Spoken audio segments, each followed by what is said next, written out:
Assalamualaikum warahmatullahi wabarakatuh. Halo semuanya, perkenalkan nama aku Umi Marfuatus Zahra dan teman saya Rahma Maulida. Kami dari Fakultas Usuluddin Adab dan Humaniora, program studi Ilmu Al-Quran dan Tafsir semester 4.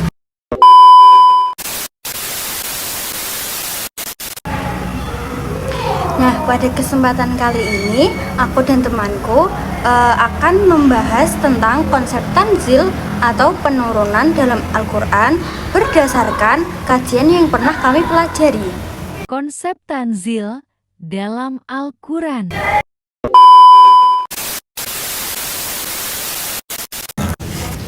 Kalau mendengar kata diturunkan, pasti yang pertama terbayang di kepala kita adalah ketika Al-Quran diturunkan kepada Nabi Muhammad melalui perantara malaikat Jibril.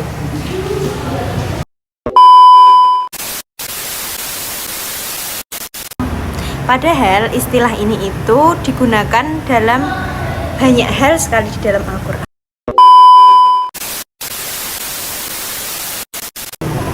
Nah, betul sekali.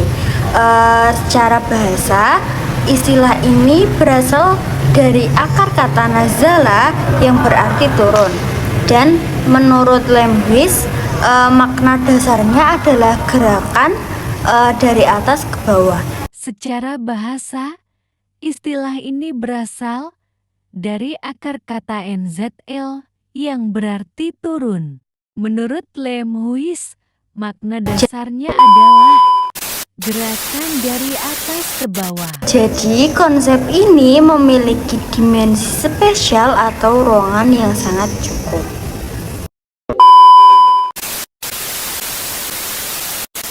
Artinya ketika Al-Quran itu berbicara tentang sesuatu yang diturunkan, berarti ada gambaran perpindahan wilayah dari atas menuju ke bawah ya.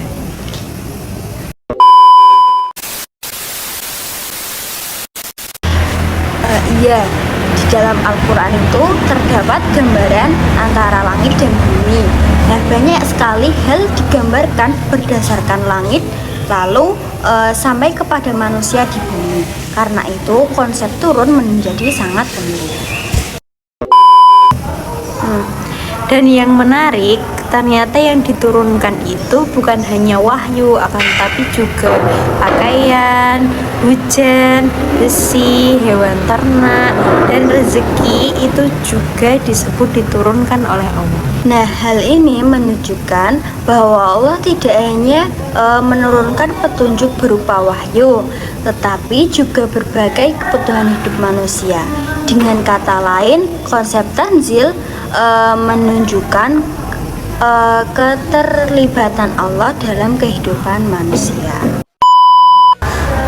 Aku juga menemukan bahwa ternyata sebenarnya itu istilah ini itu sudah digunakan masyarakat Arab sebelum Islam itu datang. Ya, benar sekali.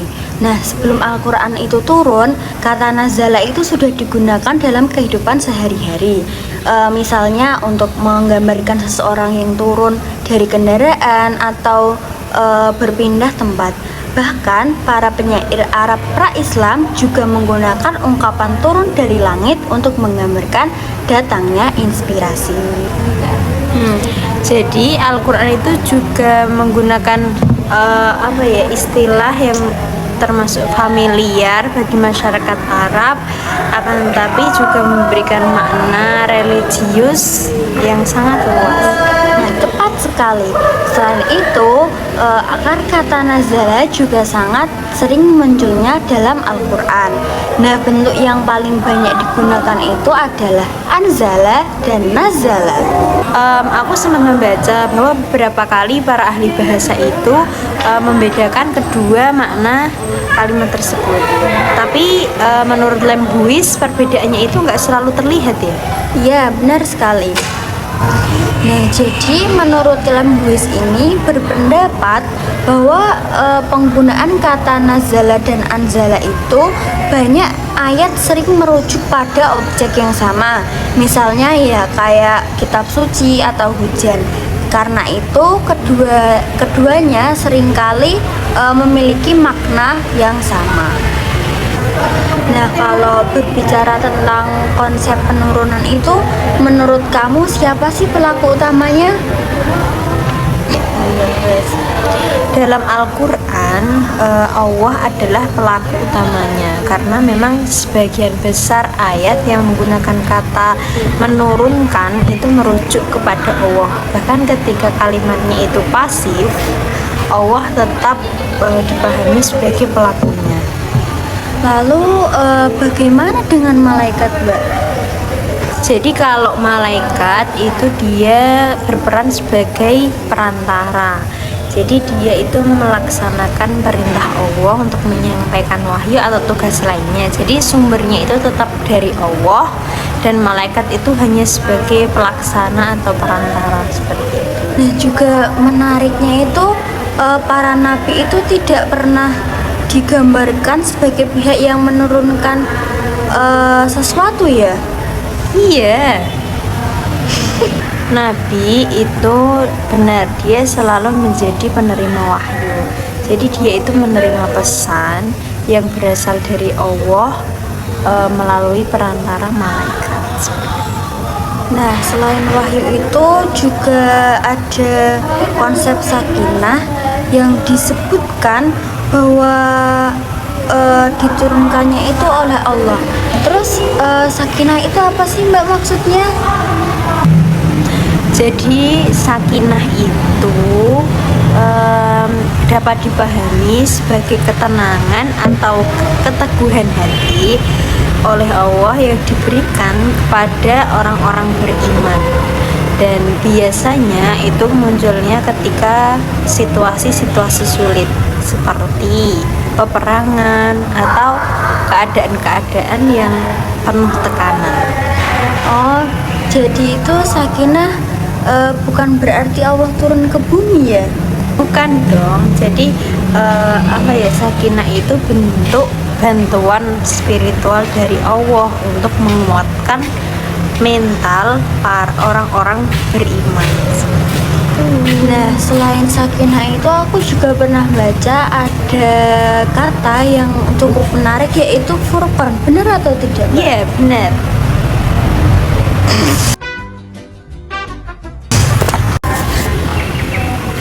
Ya, benar. Memang ada istilah furqan.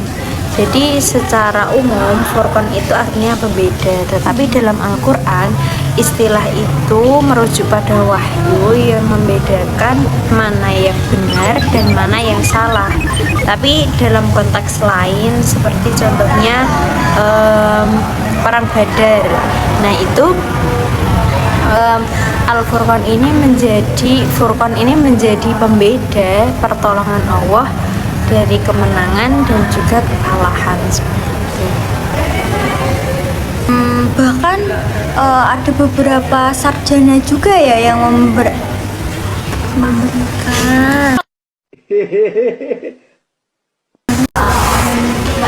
Nah, terus ada juga ya, Mbak, beberapa sarjana itu yang memberikan penafsiran berbeda tentang makna Furqan ini ya? Iya. Betul sekali. Jadi memang ada yang memahaminya itu sebagai keselamatan, ada juga yang melihatnya itu sebagai pemisah antara orang-orang beriman dan orang-orang yang tidak beriman. Kemudian bahkan ada juga yang mengaitkannya dengan bagian-bagian yang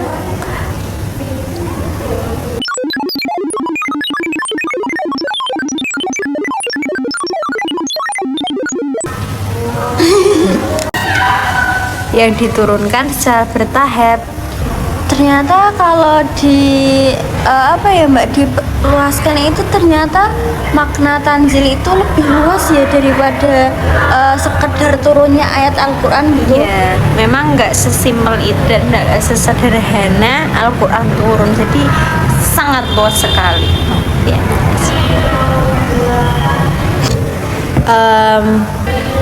Jadi konsep ini itu menggambarkan bagaimana Allah itu berinteraksi dengan manusia dengan berbagai karunia-Nya, baik itu berupa wahyu, rezeki, hujan, sakinah, ataupun yang lainnya.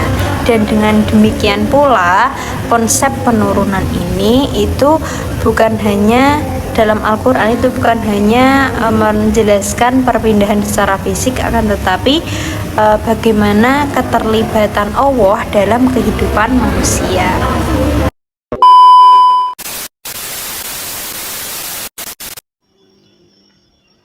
Oke teman-teman, jadi setelah saya membaca dan memahami konsep tanzil di dalam Al-Quran, saya menyadari bahwa ternyata konsep tanzil di dalam Al-Quran itu lebih luas dari apa yang saya bayangkan selama ini. Karena awalnya konsep tanzil atau istilah diturunkan di dalam Al-Quran itu saya kira hanya berkenaan dengan Al-Quran sebagai wahyu, diturunkannya Al-Quran sebagai wahyu. Akan tetapi setelah membaca ini saya menemukan pemahaman baru bahwa ternyata kata diturunkan di dalam Al-Quran itu sering digunakan dalam banyak hal. Misalkan juga diturunkan hujan, diturunkan rezeki, diturunkan ketenangan, yang itu juga berasal dari Allah. Dan itu menunjukkan bahwa hal-hal yang selama ini bermanfaat bagi manusia itu berasal dari Allah dan menunjukkan keterlibatan langsung Allah dalam kehidupan manusia. Dan itu juga mendorong kita untuk semakin bersyukur atas nikmat-nikmat yang selama ini jarang sekali kita sadari.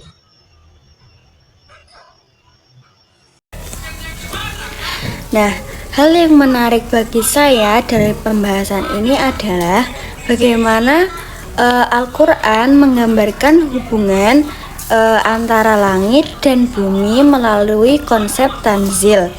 Nah, konsep ini menunjukkan bahwa Allah tetap menjadi sumber utama dari segala sesuatu yang diberikan kepada manusia, baik berupa wahyu maupun berbagai bentuk pertolongan dan karunia lainnya.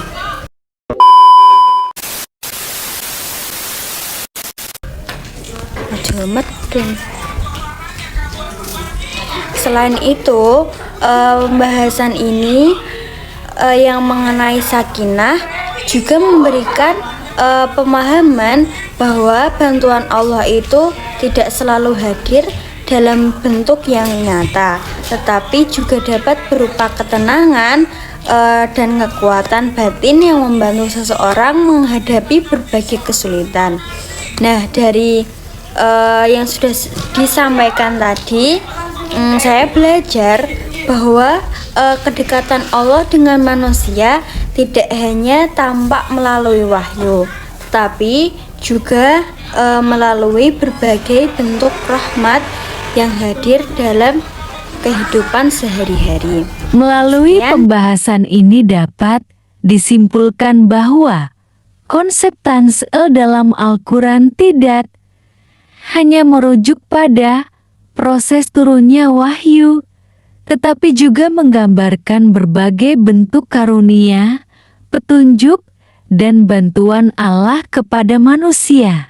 Dengan memahami konsep ini, kita dapat melihat bahwa hubungan antara Allah dan manusia senantiasa terjalin melalui berbagai nikmat yang diberikannya.